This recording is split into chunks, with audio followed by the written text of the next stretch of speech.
Hello, welcome back to my channel. If you're new here, my name is Mary and today's video is going to be my TBR for the month of December. So if you are new, I play a TBR game called Sorry Picks My TBR every single month. I basically start out with 4 books or 4 card pulls, and then if I pull a sorry, I add a card. I move around the board. It's very fun, you will see. But without further ado, let's jump into my TBR for December. So we're starting over here on middle grade. That's where we left off last time.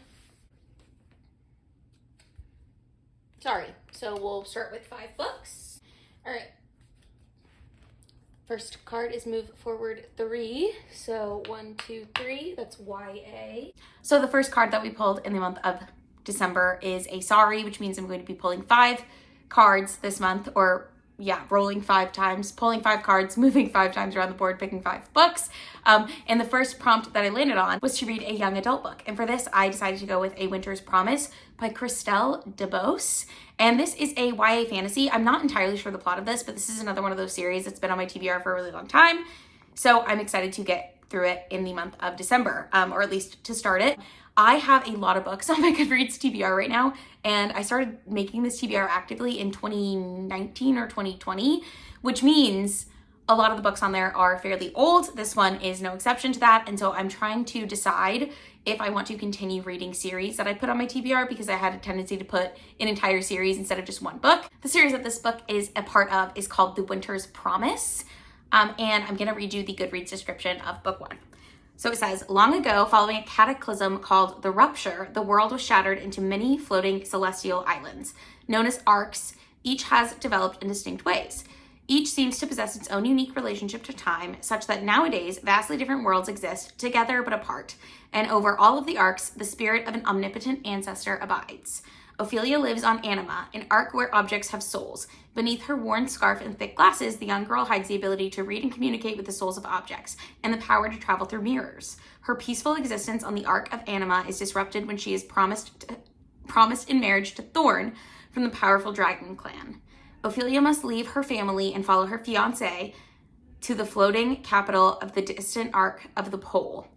Why has she been chosen? Why must she hide her true identity? Though she doesn't yet know, she has become a pawn in a deadly plot. So I believe that this series was translated from the French. And again, I am excited to read this one. Hopefully I enjoy it and then I can read the other ones. Or if I don't like it, I can take all 3 books that remain in the series off my TBR. I believe there are 4 books in the series. There's also a 3.5. So we'll see how the first one goes. And if I like it, I will keep reading them. If I don't, I will take the entire series off my TBR. Card. Move forward 2. 1, 2, that's poetry. The second prompt that I landed on was to read a poetry work.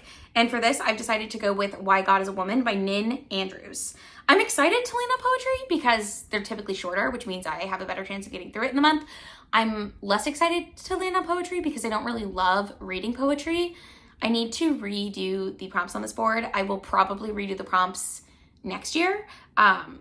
Or before the start of next year, this next month actually, so that I can have fresh prompts that are more aligned with my interests in 2024. But I will go ahead and read you the synopsis of Why God is a Woman. So the Goodreads synopsis says, Why God is a Woman is a collection of poems written about a magical island where women rule and men are the second sex. It is also the story of a boy who, exiled from the island because he could not abide by its sexist laws, looks back with both nostalgia and bitterness, and why does God have to be a woman?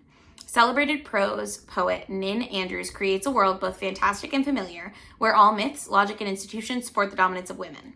So I'm interested to see what this book is going to be like. It's also tagged as feminism and fantasy and magical realism. So it's interesting that 2 of these books are about, or both of the books that I've talked about just now are about like islands or like separate worlds. So I'm very interested to read this one. 3, move forward 10 or backwards 1. I can't move forward 10, so I can move backwards 1.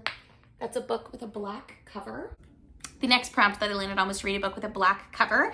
And for this, I'm going to be reading Blood Meridian or The Evening Redness in the West by Cormac MacArthur. That's the whole title. I'm not choosing between 2 books. That's the entire title. This book has been on my TBR for a while. This is another book by Cormac MacArthur. I read, what is it called? All the Pretty Horses, I think, by Cormac MacArthur, when I was in high school for my AP Lit class, and I really, really enjoyed it. It's one of my favorite books. It probably is my favorite book that I read in school, and I really liked his writing style, so I'm excited to read this one as well. I have heard that this book and his other book that The Road, I've heard both of them are fairly disturbing. This book is another historical fiction, just like All the Pretty Horses was historical fiction, and I believe it's set in like the mid 1800s, and it involves like the Texas-Mexico. It says it takes place on the Texas-Mexico border in the 1850s, and it traces the fortune of the Kid, a 14-year-old Tennessean who stumbles into a nightmarish world where Indians are being murdered and the market for their scalps is thriving. So it is going to be very violent, is one thing that I've heard. I've heard it's very disturbing, and it also is supposed to subvert some of the like Western tropes that we know. So I am excited to read this one. There's another book, again, The Road, that I'm really interested to read by Cormac MacArthur as well. So hopefully I like this book, and hopefully it doesn't take me too terribly long to read. I think it is pretty long. Oh, it's only 350 pages. That's actually not bad. So I thought, for some reason I was thinking this was like a 600 to 800 page book, but 350 pages is actually pretty doable for me, so I'm excited to read this one as well. Okay, so we're hoping for a 2. Okay, move forward 1. Another poetry. The fourth prompt that I landed on was, again, to read a poetry collection or a book in verse, something like that. I landed on the prompt poetry, so I'm going to be reading The Black Flamingo by Dean Atta. And this was really popular on BookTube a couple years ago. So I believe this is a like coming of age story about a queer mixed race boy. Yeah, a mixed race gay teen. And at university, he finds his wings as a drag artist. So this one is not very long at all. I found the audiobook from my library, and I think it's only like a 4-hour audiobook, 4 or 5 hours. So I should be able to knock this out pretty quickly in like an afternoon, which is, again, exciting so that I can make my way through my TBR. But again, this book got a lot of hype a couple years ago, so I'm really hoping I enjoy it. We'll see what we get. Move backwards 4. That worked out well. 1, 2, 3, 4, and that's SciFi. And the final prompt that I landed on for this round was to read a science fiction book. And for this, I'm once again taking the sci-fi prompt and making it to be, changing it so that it is a dystopian book, because I believe dystopian is a subgenre of science fiction. So I don't know how sci-fi this book that I've chosen is, but I'm choosing Upright Women Wanted by Sarah Gailey.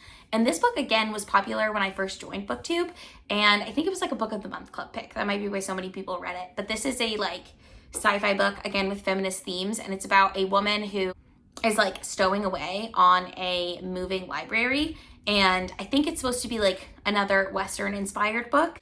The Goodreads description says, Esther is a stowaway. She's hidden herself away in the librarian's book wagon in an attempt to escape the marriage her father has arranged for her. A marriage to the man who was previously engaged to her best friend who she was in love with. Her best friend who was just executed for possession of resistance propaganda. The future American Southwest is full of bandits, fascists, and queer librarian spies on horsebacks trying to do the right thing. They'll bring the fight to you. So this is, again, another like Western inspired book that I think subverts a lot of the tropes that we see in Westerns. I'm really excited to read this. I read, what is it called? True Grit a few years ago, and I vlogged my experience reading that, so I will link that for you somewhere, but I really enjoyed the Western setting in that one. And I'm interested to see how both this and Blood Meridian handle those like Western inspired tropes. I know Blood Meridian is more of a historical fiction look, and this is more of a like far future look at the Western as a trope, but I'm really excited to get this one done. I have heard like not the best things about this book, but I do hope that I like it. I've heard that it's like okay, pretty much, but I remember how popular it was.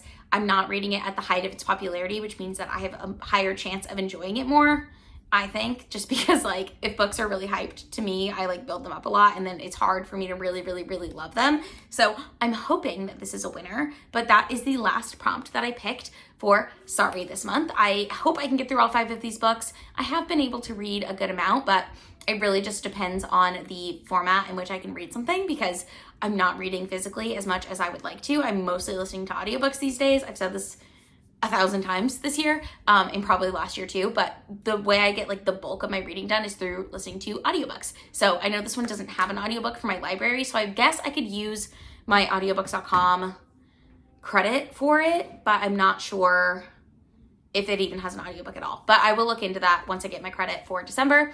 But those are the books that I'm going to be reading in the month of December, at least. I will also probably sprinkle a few other things in there. I've got some other ideas, but let me know in the comments down below if you've read any of these books and how you felt about them. Also, let me know what you are planning on reading in the month of December. I know Reindeer Readathon is going on in December, so let me know if you're participating in that. This is my first year since joining BookTube that I'm not going to participate in that readathon. I just frankly don't think I have the time, and I've been giving up on so many readathons that I start this year that I just don't think it's worth it for me to put that kind of pressure on myself, especially around the holidays. I'm already kind of stressed out about everything. But yeah, that's it. If you like this video, don't forget to give it a thumbs up. You can subscribe to my channel if you are new here, and I will see you in another video very soon.